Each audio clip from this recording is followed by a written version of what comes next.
عیسائی کہنے لگے ہمیں اپنے ظلم یاد ہے، تشدد یاد ہے، بربریت یاد ہے، تو بہتر جانتا ہے تو نے کیا کرنا ہے۔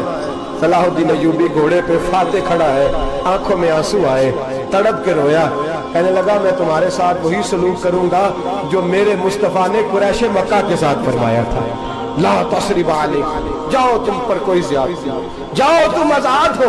اس نے کہا تو کر کیا رہا ہے؟ کہنے لگا میں کیا کروں، میں اس محمد کا ماننے والا ہوں جس نے معاف کرنا سکھایا ہے صلی اللہ علیہ وسلم، میرے پیروں میں زنجیر ہے رسول اللہ کی غلامی کی، جاؤ تم آزاد ہو۔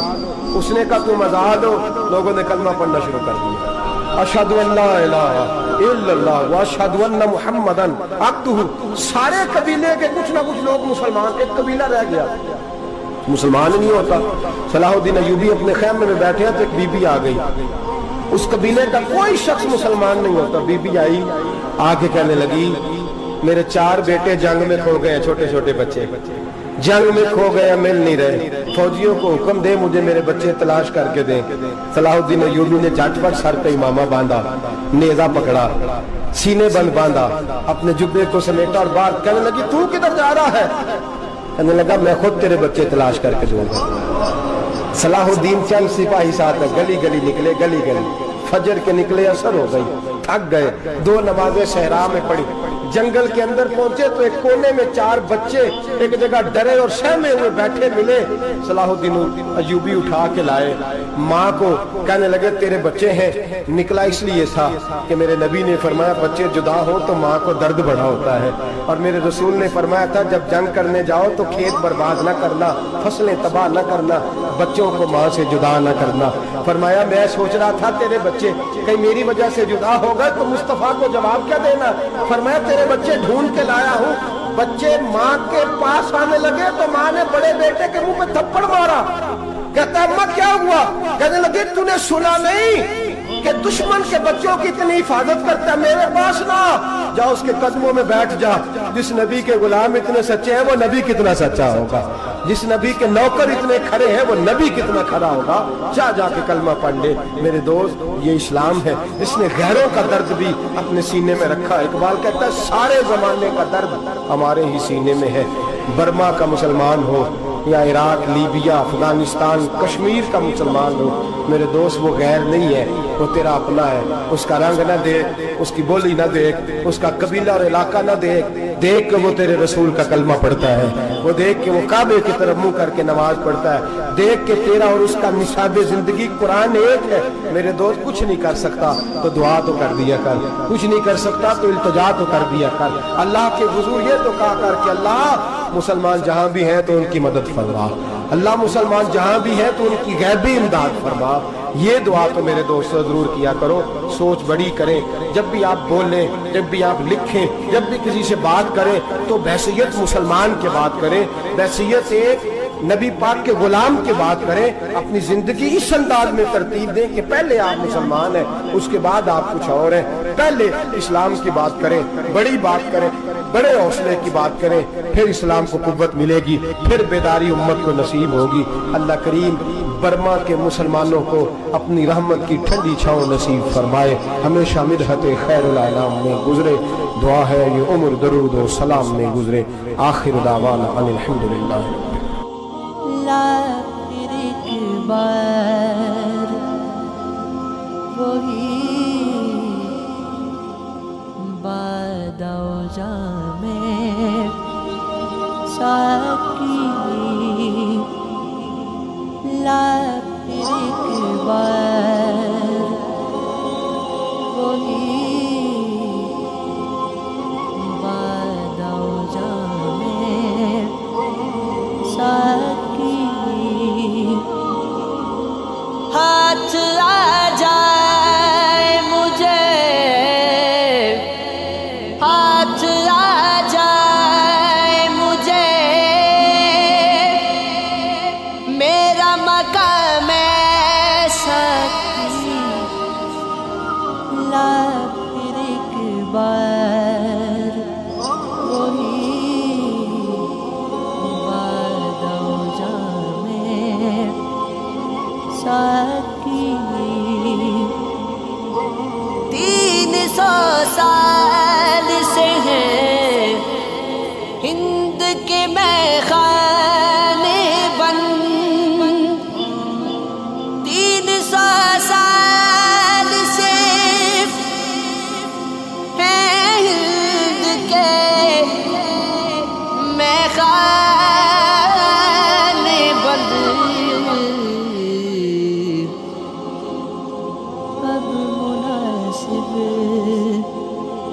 ہے تیرا فیض ہو عام ہے ساکی اب مناسب ہے تیرا